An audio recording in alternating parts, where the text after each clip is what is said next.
अगर आप core banking system की बात करते हैं, ठीक है, अगर आप कोर बैंकिंग सिस्टम की बात करते हैं, ध्यान देना सब, अगर आप सीबीएस की बात करो तो आप कहते हैं सर कोर बैंकिंग सिस्टम में का जो डिजाइन होता है ये कैसा होता है, मॉड्यूलर होता है। कैसा डिजाइन होता है, मॉड्यूलर। इसमें कई सारे क्या होंगे, मॉड्यूल्स होंगे। और अगर आप सीबीएस के की मॉड्यूल्स को देखने के लिए जाओ तो आप कह रहे हैं सर इनमें से कुछ मॉड्यूल्स ऐसे होंगे जो फ्रंट एंड एप्लीकेशंस होंगे, कुछ मॉड्यूल्स ऐसे होंगे जो बैक एंड एप्लीकेशंस होंगे। होगा या नहीं होगा? तो इस पूरे मॉड्यूल्स को अपन कैसे देख सकते हैं, front and back end applications की तरह देख सकते हैं। और front end back and application के बीच में होता है हमारा सेंट्रल सर्वर, जो फ्रंट एंड बैक एंड को क्या करता है, कनेक्ट करता है। क्योंकि याद करो, अगर हम इंटरनेट बैंकिंग करते हैं तो उस केस में भी हमें जरूरत होगी किसकी, सेंट्रल सर्वर की, होगी ना। तो हमारे पास सेंट्रल सर्वर है। अब फ्रंट एंड एप्लीकेशंस में we can have lot of things, like हम कहते हैं sir we have the phone banking. Phone banking क्या हो गया, एक तरह का फ्रंट एंड एप्लीकेशंस हो गया। Like we have the internet banking, internet banking भी क्या हुआ, फ्रंट एंड एप्लीकेशंस हो गया। Like we have the mobile banking, mobile banking भी क्या है, फ्रंट एंड एप्लीकेशन है। सो फोन बैंकिंग हो, इंटरनेट बैंकिंग हो, मोबाइल बैंकिंग हो, या हम जाके कहाँ बैंकिंग करें, ब्रांच में, अगर ब्रांच बैंकिंग की बात करें तो ये भी एक तरह का क्या है, फ्रंट एंड एप्लीकेशंस। ये सब के सब फ्रंट एंड एप्लीकेशंस हैं, फ्रंट एंड एप्लीकेशंस, ठीक है। Likewise we have certain back end applications जो सपोर्ट और एडमिनिस्ट्रेशन में जिसका काम आता है। जैसे सबसे पहला तो हो गया हमारा बैंक का बैक ऑफिस। हम जानते हैं बैंक के बैक ऑफिस में डेली ट्रांजैक्शंस नहीं होते, इनका काम होता है सपोर्ट का और एडमिनिस्ट्रेशन का, बैंक का एडमिनिस्ट्रेशन करना, बैंक को सपोर्ट करना। सेकेंड है हमारे पास डेटा वेयर हाउस। आप जानते हैं वेयर हाउस बनाया जाता है for the purpose of analysis and reporting. हमारे पास है एटीएम स्विच, एटीएम स्विच, और हमारे पास है क्रेडिट कार्ड सिस्टम जो क्रेडिट कार्ड को क्या करेगा, मैनेज करेगा। ये सब है बेसिकली बैक एंड एप्लीकेशंस। तो हमारे पास दो तरह के एप्लीकेशंस हैं, back and and front end. और जाहिर सी बात है हर एक एप्लीकेशन कनेक्टेड होगा किससे, सेंट्रल सर्वर से, whether it is a back and और फ्रंट एंड। ये हो गया back end applications.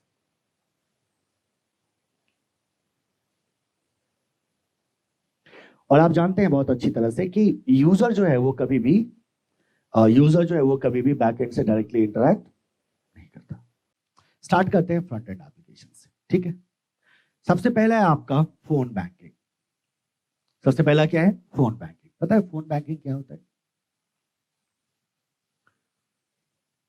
Phone banking में क्या होता है कि आप मान लो जिस बैंक के आप कस्टमर हैं और आपको फोन बैंकिंग अवेल करना होगा। मैं पहले ही बता दूं फोन बैंकिंग ज्यादा नहीं चला, क्योंकि फोन बैंकिंग के आने के कुछ दिनों के बाद ही इंटरनेट बैंकिंग आ गया और मोबाइल बैंकिंग आ गया। लोगों ने इंटरनेट बैंकिंग को प्रेफर किया, फोन बैंकिंग को प्रेफर नहीं किया।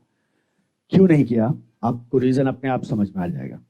फोन बैंकिंग के केस में क्या होता है, बैंक आपको फोन नंबर देता है, एक कॉन्टैक्ट सेंटर का नंबर देता है, जिस कॉन्टैक्ट सेंटर में एज अ कस्टमर आप कॉल करते हैं।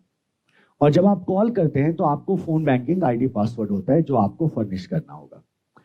जो दूसरा साइड है वहां ऑपरेटर्स होते हैं, जो ऑपरेटर आपसे बात करते हैं। और एक बार अगर आपका अकाउंट ऑथेंटिकेट हो गया तो आप फोन पे इंस्ट्रक्शन दे सकते हैं कि मेरे अकाउंट से इतना पैसा निकाल के इस अकाउंट में डाल दो, and the instructions will be executed over phone only. इसको फोन बैंकिंग कहते हैं। फोन बैंकिंग और मोबाइल बैंकिंग में बहुत फर्क है, कंफ्यूज मत करना। मोबाइल बैंकिंग में हमारे पास मोबाइल ऐप होता है जो बैंक ने हमें दिया होता है, हमने उस ऐप में लॉग इन किया और ऐप के थ्रू हम क्या कर सकते हैं, ट्रांजैक्शन कर सकते हैं। बट फोन बैंकिंग में हम कॉल करते हैं और हमारे इंस्ट्रक्शन के हिसाब से क्या होगा, ट्रांजैक्शन होगा। That is called as phone banking. लोगों ने ज्यादा भरोसा नहीं किया। अब मैं किसी से बात कर रहा हूं, मेरा अकाउंट एक्सेस कर रहा है, मतलब लाख बैंक बताए कि हमारे पास सिक्योर सिस्टम है, फिर भी लोगों का जल्दी ट्रस्ट नहीं हुआ और लोगों ने फोन बैंकिंग को ज्यादा प्रेफर नहीं किया। इसे कहते हैं फोन बैंकिंग। बताओ, transaction by giving instruction over telephone. क्या बोलेंगे, transaction by giving instruction over telephone. अगर आपके पेज में इतनी जगह नहीं है तो इस फ्रंट एंड एप्लीकेशन को बाहर ले आओ और उसके बाद लिख लो। समझ लो मेरे कहने का मतलब, इसको अलग से ऐसे लिख लो फ्रंट एंड को, उसके बाद सबका ब्रीफ लिखते चलो। transaction by giving instruction over telephone. Transaction by giving instruction over telephone. Telephone के ऊपर इंस्ट्रक्शन देके क्या करा देना, ट्रांजैक्शन करा देना, is called as phone banking. Done. Instructions over telephone. Next आते हैं इंटरनेट बैंकिंग.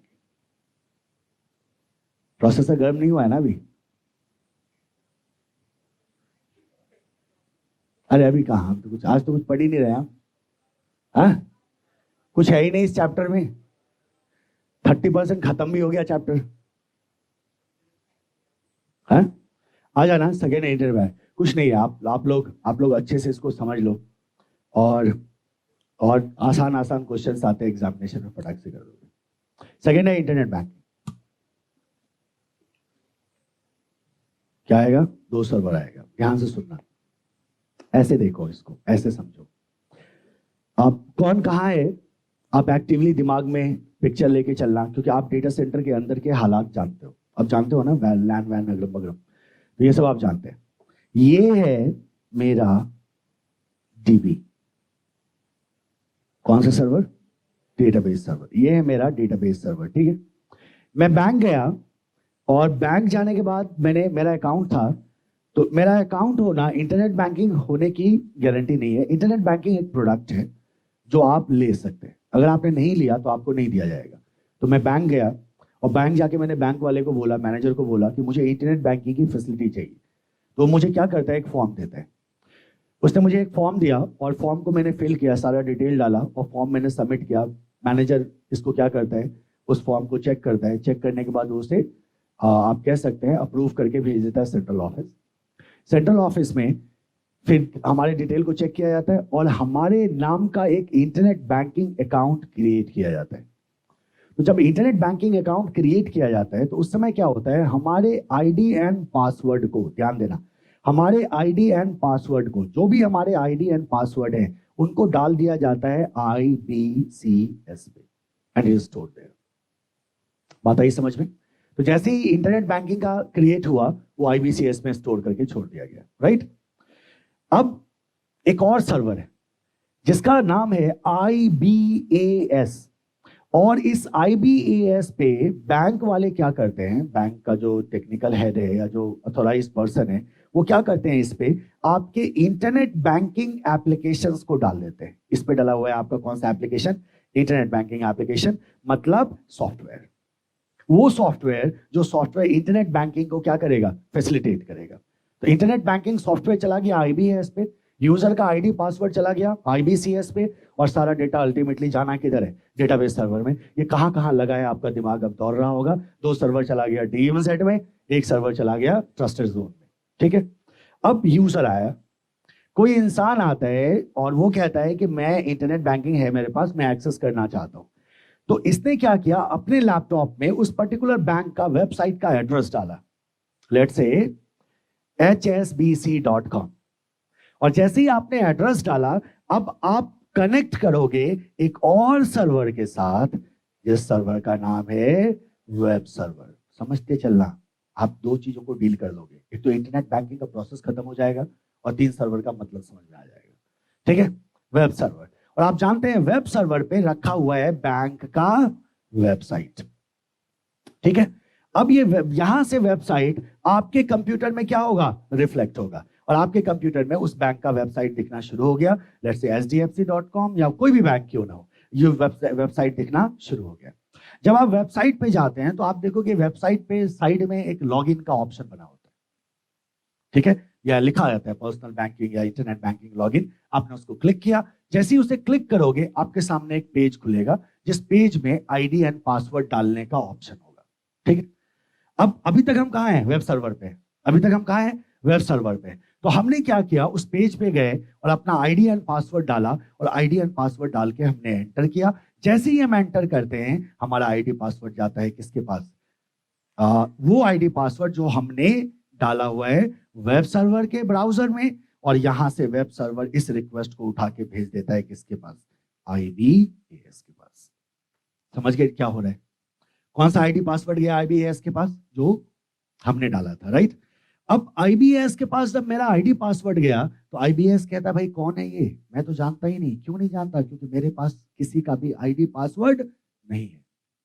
आईडी पासवर्ड किसके पास? आईबीसीएस के पास। अब आईबीएस क्या करता है, आईबीसीएस से ये आईडी पासवर्ड उठाता है और इसको मैच करता है उस आईडी पासवर्ड के साथ जो किसने दिया था, यूजर ने दिया था। अगर ये आईबीसीएस का आईडी पासवर्ड और यूजर का आईडी पासवर्ड अगर ये मैच कर गया, इसका मतलब आपका लॉगिन क्या हो जाएगा, सक्सेसफुल। अगर ये मैच नहीं किया, एरर आ जाएगा। बैंक आपको 3 अटेम्प्ट देता है। 3 अटेम्प्ट तक अगर आप गलतियां करते रहें तो आपको क्या किया जाता है, लॉग आउट। आपको लॉग आउट कर दिया जाता है और सिक्योरिटी पर्पस से आपको एग्जिट कर दिया जाता है सिस्टम से। ठीक है। अब आपने कोई ट्रांजैक्शन किया, जैसे ही कोई ट्रांजैक्शन किया आपने, उस कंडीशन में आईबीएस क्या करता है, वो डेटा अपडेट कर देता है किसमें, डेटाबेस सर्वर में, in real time. This is how internet banking works. याद रहेगा? बताओ, सबसे पहले यूजर ने किसको एक्सेस किया, वेब सर्वर। वेबसाइट कहां से दिखा, वेब सर्वर। आईडी पासवर्ड डाला, आईडी पासवर्ड वेब पोर्टल के थ्रू किसके पास गया, आईबीएस। आईबीएस के पास पासवर्ड तो था नहीं, आईबीएस ने पासवर्ड उठाया आईबीसीएस से, यूजर के द्वारा दिया हुआ आईबीसीएस से आया, क्या करेगा, मैच करेगा। मैच कर गया, एक्सेस ग्रांटेड। नहीं किया, डिनाइड। कितने अटेम्प्ट, 3 अटेम्प्ट। एक्सेस मिला, हमने फंड ट्रांसफर किया, मेरे अकाउंट से पैसा निकला, किसी और अकाउंट में गया, ये डिटेल आईबीएस अपडेट कर देगा किसमें, डेटाबेस सर्वर में। और हमारा डेटाबेस सर्वर इस तरह से रियल टाइम में क्या रहता है, अपडेटेड रहता है। This is called as internet banking. कोई दिक्कत तो पूछो, क्योंकि 2 चीजें डील कर ली हमने, इंटरनेट बैंकिंग प्रोसेस देख लिया, आईबीसीएस और आईबीएस का फंक्शन देख लिया। वेब सर्वर भी क्लियर है। वेब सर्वर में क्या होता है, website, application software, IBS, ID password, IBCS, सारा डेटा डेटाबेस सर्वर। नेक्स्ट आते हैं मोबाइल बैंकिंग। डन। आता थर्ड, मोबाइल बैंकिंग।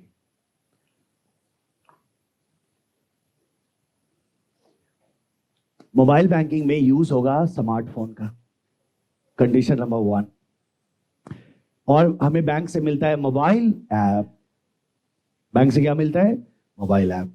बस हो गया, इंटरनेट चाहिए, काम खत्म। मोबाइल बैंकिंग के केस में, mobile banking is done by using mobile app provided by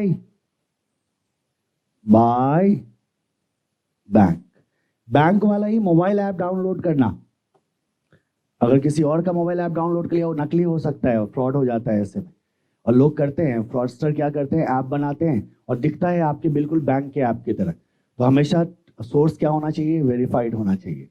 अगर आप बिल्कुल सेफ, बहुत कंजर्वेटिव है और बिल्कुल सेफ रहना चाहते हैं, आप कंपनी के वेबसाइट से डाउनलोड कर लो, या आप अपना ईमेल चेक करो। वो टाइम टू टाइम ईमेल करते हैं लिंक, यहां से आप ऐप डाउनलोड कर सकते हैं। या वेरीफाइड स्टोर पे जाओ और वहां जाके सही से देख लेना कि आपका जेन्युइन ऐप हो, नकली ऐप ना हो, वरना पैसा भेज रहे हो कहीं, पहुंच गया कहीं और, उसके बाद बैंक के चक्कर लगाते रहना। सो मोबाइल ऐप। अच्छा, पता है आपको क्या है मजेदार बात, अगर मैं पूछूं कि what is the process of mobile banking, same है सर। जैसे याद है internet, e commerce via internet, e commerce via mobile app. एक ही स्टेप का तो फर्क आता है, फर्स्ट पॉइंट का। फर्स्ट पॉइंट उसमें इंटरनेट है, इसमें क्या है, मोबाइल ऐप है। बाकी चीजें क्या होंगी, सेम। बाकी चीजों में कोई फर्क नहीं आएगा। And next is our branch banking. Next is our branch banking. अगला है हमारे पास ब्रांच बैंकिंग। और आप जानते हैं ब्रांच बैंकिंग में ट्रांजैक्शंस होगा कहां से, ब्रांचेस से, बैंक के ब्रांचेस से।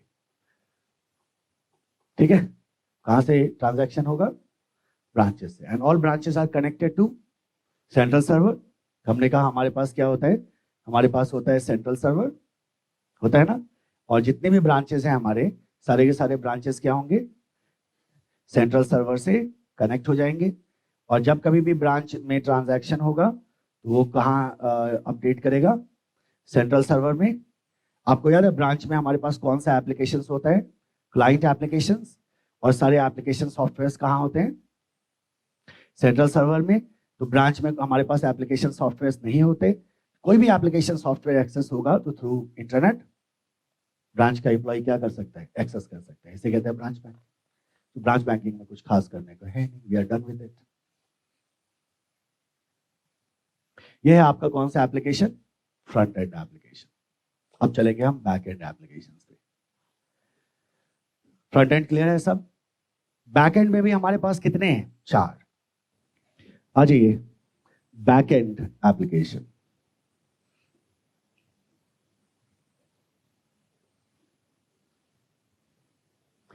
आपने हेडिंग करके लिख लेना है, मैं तो ऐसे एडजस्ट कर दूंगा।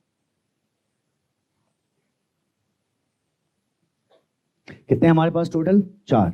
कौन कौन सा, बैक ऑफिस है, डेटा वेयर हाउस है, एटीएम स्विच है और क्रेडिट कार्ड सिस्टम है। पहले समझते हैं किसे, बैक ऑफिस को। तो पहले ये ऐसा ही बॉक्स बना लो जैसा पहली बार किया था ना, वैसा दूसरी बार भी कर लो और बैक ऑफिस से एरो करके आप लिखना, ठीक है। आ जाओ बैक ऑफिस। बैक ऑफिस में कौन होते हैं, बैक ऑफिस में 2 तरह के पर्सनल्स होते हैं, administrative personals and support personals. और हर एक बैंक में देखोगे they are back office operations, जिनका काम होता है सपोर्ट करना डिफरेंट फ्रंट ऑफिस एप्लीकेशंस को, जिनका काम होता है एडमिनिस्ट्रेटिव वर्क को परफॉर्म करना। टेक एन एग्जांपल, मैं आपको एक प्रोसेस बताता हूँ। एक प्रोसेस होता है loan, mortgage loan. Mortgage loan कैसे होता है, ध्यान से सुनना। मॉर्गेज लोन में क्या होता है, 2 तरह से आप अप्लाई कर सकते हैं। मान लो आप लोन लेना चाहते हैं, हाउस लोन लेना चाहते हैं, होम लोन लेना चाहते हैं, तो 2 तरह से आप अप्लाई कर सकते हैं। पहला तरीका होता है, अगर आपके पास इंटरनेट बैंकिंग है, you go to the internet banking, there is an option available, आप होम लोन के लिए अप्लाई कर दो। दूसरा तरीका होता है, you go to the RM, relationship manager. Relationship manager are technically salesman of the bank, जिनसे आपका इंटरेक्शन होगा फर्स्ट पॉइंट पे। आरएम को आप कहते हैं, आप इंटरेस्ट एक्सप्रेस करते हैं कि मेरे को होम लोन चाहिए, तो आरएम क्या करता है, अपने बैंक की डिटेल आपको बताता है, इंटरेस्ट रेट बताएगा, फीस बताएगा एंड सो ऑन। और आपके, तो फिर आप कंफर्म करते हैं कि ठीक है मैं इस इंटरेस्ट रेट पे एग्री हूँ, ये फी देने को तैयार हूँ, मैं इंटरेस्टेड हूँ। तो फिर आरएम आपसे केवाईसी मांगता है, नो योर कस्टमर डॉक्यूमेंट्स, जिसमें आपके फाइनेंशियल्स मांगे जाएंगे, जिसमें आपका आइडेंटिटी प्रूफ मांगा जाएगा, रेजिडेंशियल प्रूफ मांगा जाएगा एंड सो ऑन।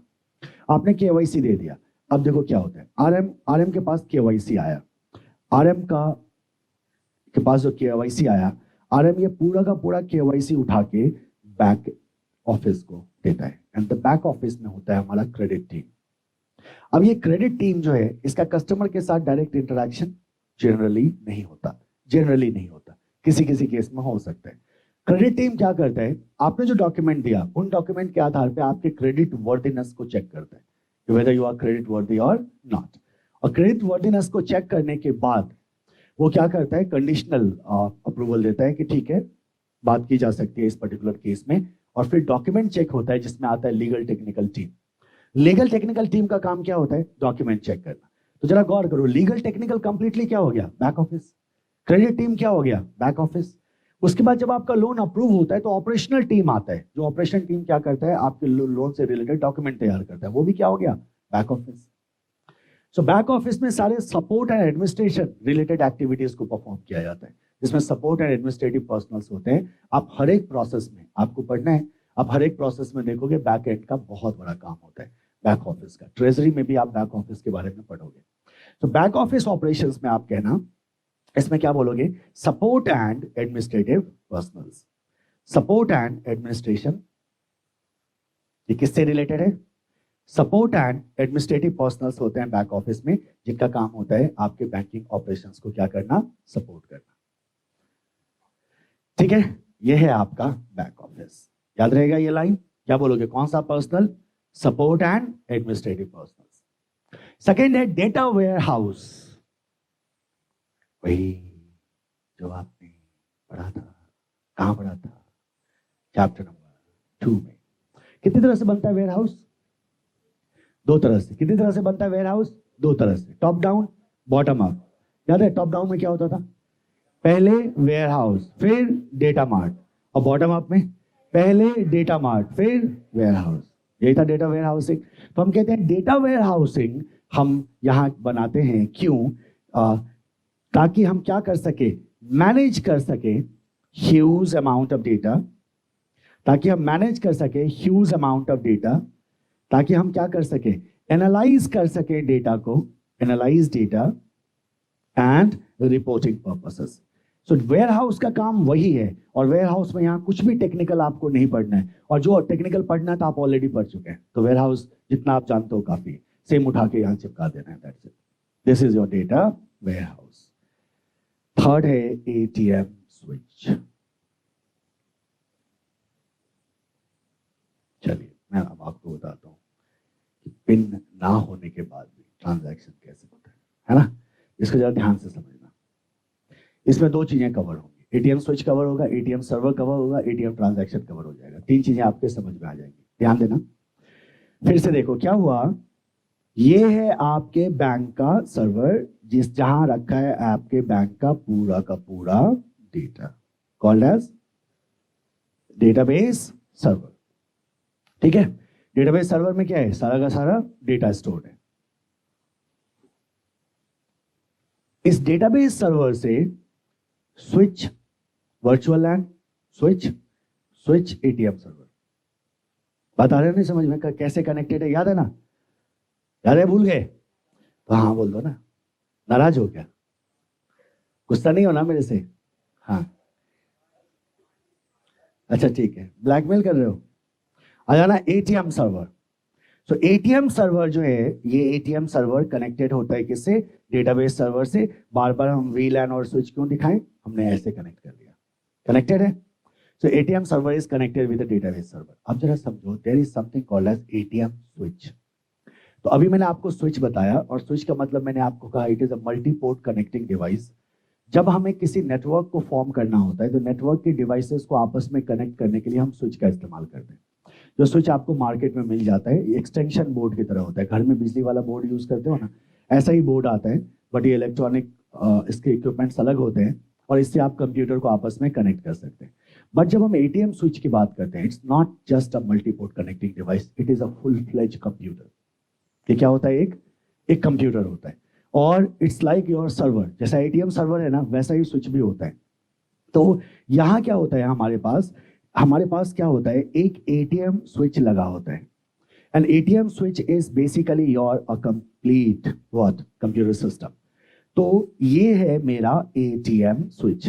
याद रखना कि एटीएम स्विच को हम स्विच से कंफ्यूज नहीं करेंगे। एटीएम स्विच क्या है, एक फुल फ्लेज कंप्यूटर सिस्टम है। ये एक फुल फ्लेज कंप्यूटर सिस्टम है जो प्रोसेस कर सकता है, जो स्टोर कर सकता है, जो ट्रांजैक्शन को सपोर्ट कर सकता है। ये सिर्फ कनेक्टिंग डिवाइस नहीं है। कोई भी एटीएम है, अगर कोई भी एटीएम है दुनिया में, कहीं भी है, किसी भी बैंक का एटीएम, वो डायरेक्ट एटीएम सर्वर से कभी कनेक्ट नहीं होता। ATMs are connected through ATM switches.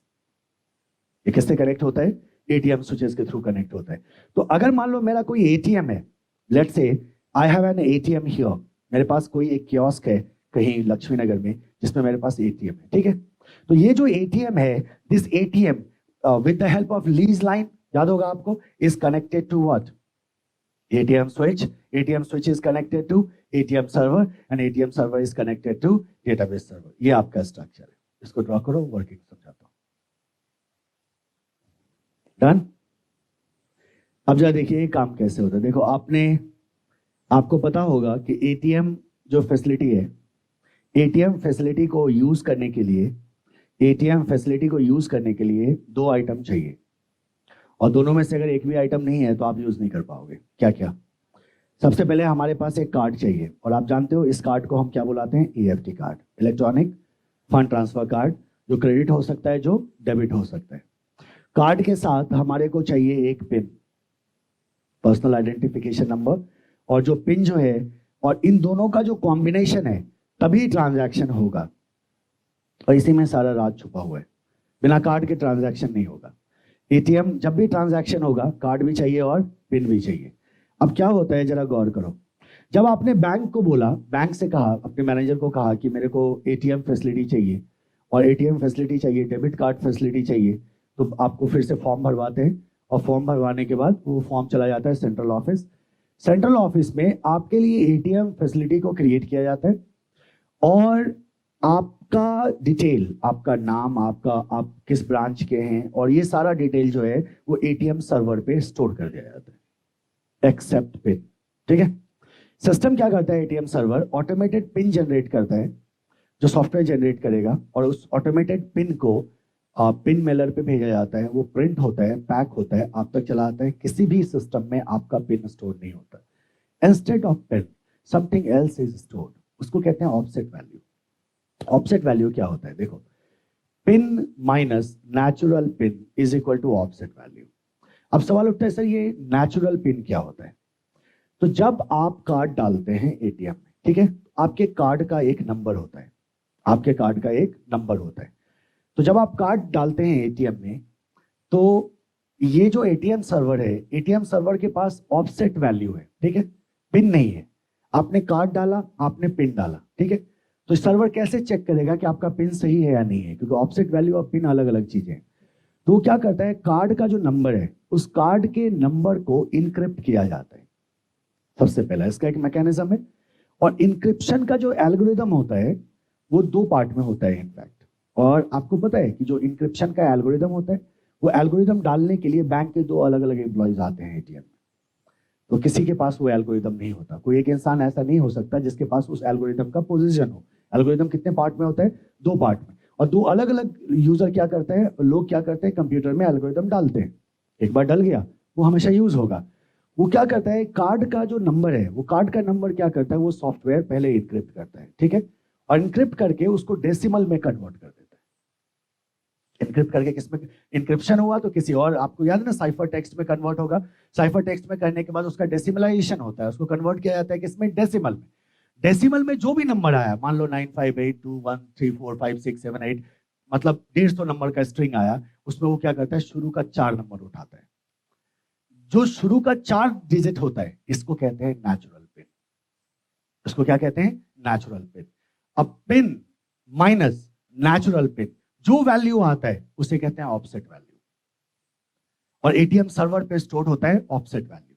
Pin आप डालते हैं, आपके कार्ड के नंबर से निकाला जाता है नेचुरल पिन, और फिर सर्वर सर्वर क्या करता है, पिन माइनस नेचुरल पिन, जो वैल्यू आया वो मैच करना चाहिए किसके साथ, ऑफसेट वैल्यू के साथ। मैच कर गया, ट्रांजैक्शन अलाउ हो जाएगा। हाँ, लेकिन ये सारा काम क्या होता है, फ्रैक्शन ऑफ सेकेंड। ये सारा काम फ्रैक्शन ऑफ सेकेंड में हो जाता है। इसलिए याद रखना, एटीएम सर्वर पे पिन स्टोर नहीं होता। इसका कहने का मतलब क्या है, हमारे सिलेबस में उन्होंने इतना बोल के छोड़ दिया, लेकिन पिन नहीं स्टोर होता तो क्या स्टोर होता है, ऑफसेट वैल्यू।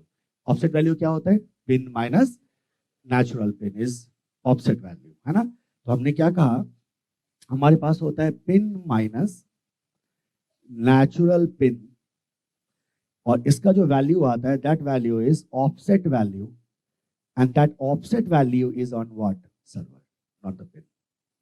ठीक है, ये बात हो गई। अब दूसरी बात सुनो, ये क्लियर है सबको, एटीएम सर्वर पे कभी पिन नहीं होता। अब दूसरी बात सुनो, हमने एटीएम जो होता है ना, आपको एटीएम दो तरह से मिलता है। आपको, आपने नोटिस किया होगा, एक एटीएम होता है जो ब्रांच के साथ होता है। कभी देखा है ब्रांच के अंदर एटीएम? और जनरली ब्रांच वाले क्या करते हैं कि अपने ऑफिस के बाहर एक छोटी सी जगह पे वो एटीएम चला देते हैं। और एक एटीएम होता है जो स्टैंड अलोन होता है, कहीं दूर कहीं लगा, लोकेशन में लगा हुआ है, जहां जाते हो आप ट्रांजैक्शन कर लेते हैं।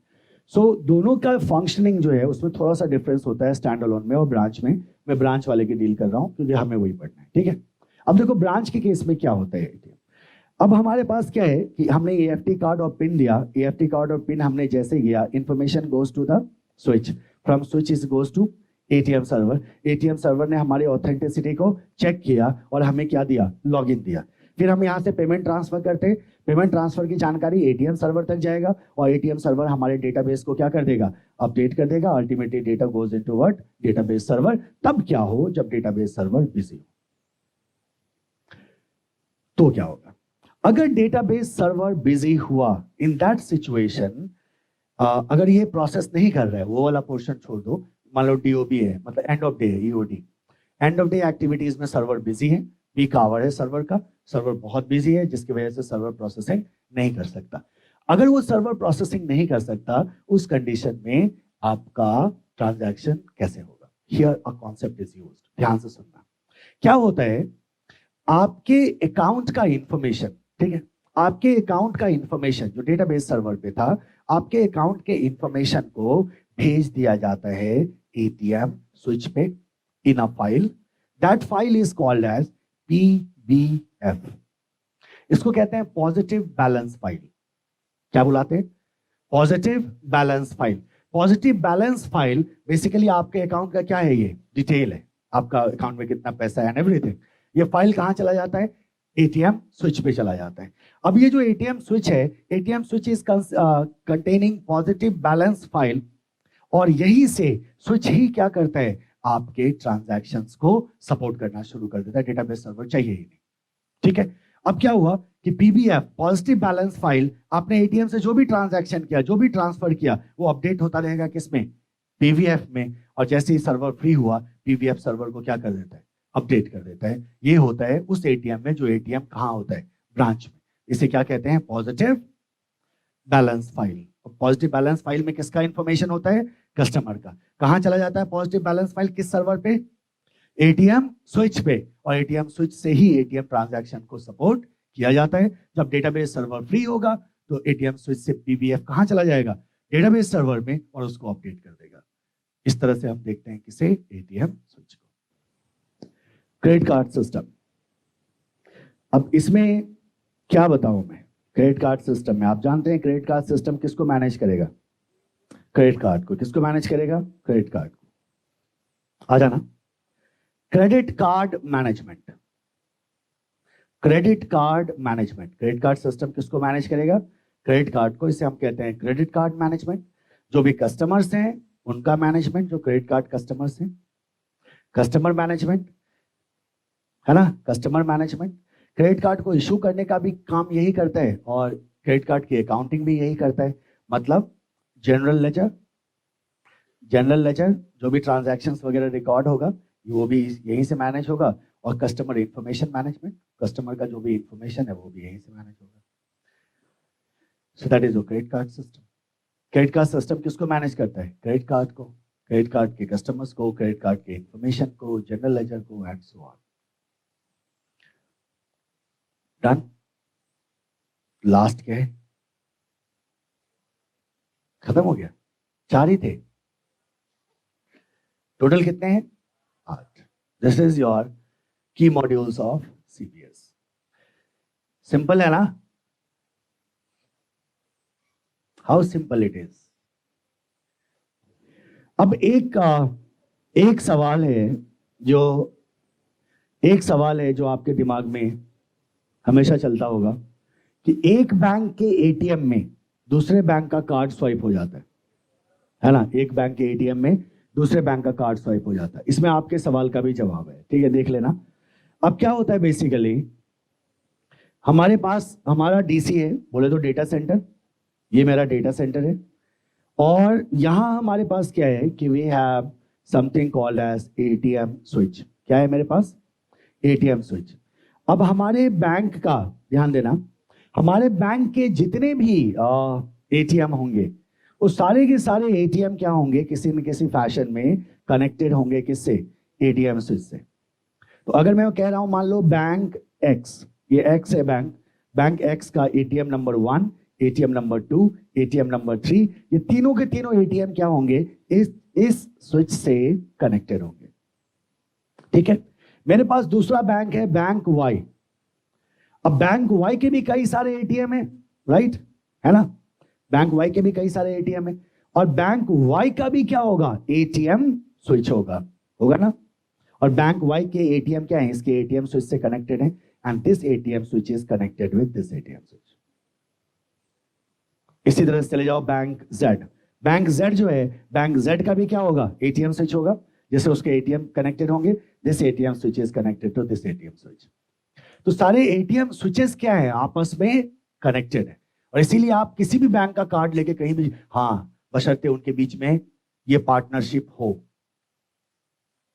अगर उनके बीच में ये पार्टनरशिप नहीं है, मान लो आईसीआईसीआई कहता है मैं एचडीएफसी से अपना ट्रांजैक्शन नहीं करने दूंगा, वो कनेक्ट ही नहीं करेगा स्विच को, और स्विच को कनेक्ट नहीं करेगा तो वो ट्रांजैक्शन सपोर्ट नहीं करेगा. अगर ऐसा है तो सारे स्विचेस आपस में क्या हो जाते हैं? जुड़ जाते हैं, और इसीलिए आप मल्टीपल एटीएम को आप एक्सेस कर पाते हैं. ये था आपका कोर बैंकिंग सिस्टम. आ जाइए टेक्निकल आर्किटेक्चर. ये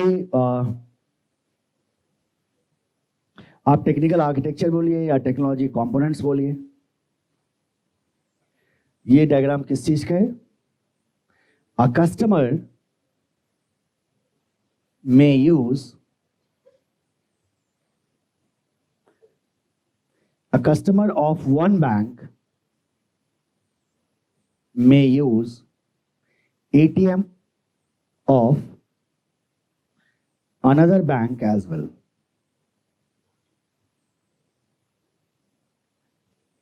ATM switches of banks are connected. ATM switches of banks are connected. जब आप डायग्राम ड्रॉ कर रहे हो तो इतना लिख भी देना, वरना बाद में डायग्राम ही दिखेगा, कुछ समझ में नहीं आएगा। तो जरा देखो तो आपने क्या क्या पढ़ा फर्स्ट पेज से? कुछ पढ़ा तो है नहीं, बस देखा है हमने।